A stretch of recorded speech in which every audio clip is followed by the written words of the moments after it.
ওর আপদে বিপদে সবসময় আমি সবসময় পাশে ছায়া দিয়ে রাখছি। ঢাকাই সিনেমার আলোচিত পরিচালক প্রযোজক এমডি ইকবাল মাঝে মধ্যে মেগাস্টার শাকিব খানকে নিয়ে মন্তব্যের কারণে আলোচনায় উঠে আসেন এমডি ইকবাল।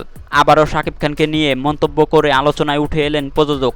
সাধারণত শাকিব খানের সমালোচনাই করে থাকেন এমডি ইকবাল, তবে এবার শাকিব খানকে নিয়ে স্মৃতিচারণ করেছেন তিনি।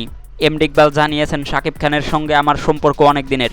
শাকিব খান কখনো কারো ক্ষতি চাননি, সবসময় শাকিব খান ভালো কাজ করে চুপ থেকেছে।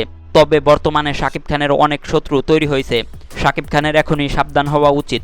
এমডি ইকবাল আরও বলেন, শাকিব খান সিনেমার গল্প বোঝে না, তার উচিত গল্প নির্বাচনে লোক রাখা। ও তো গল্প বুঝে না, এটা চরম সত্য কথা, ও কিন্তু গল্প বুঝে না। এমডি ইকবাল জানিয়েছেন, শাকিব খান এবং আমার শুটার ছবিটি দারুণ ব্যবসা করে। টেবিল কালেকশনে এই ছবিটির 1 কোটি ইনকাম হয়। তবে শাকিব খান এই ছবিতে কোনো পারিশ্রমিক নেননি। আমি তাকে 30 লাখ টাকা দিতে চাইলেও সেই টাকা তিনি আমার ছেলেকে দিয়ে দেন। ওকে নিয়ে কিন্তু একটা গেম খেলতেছে। এই যে ক্রিড ছবিটা, এটা কিন্তু গেমের শিকার।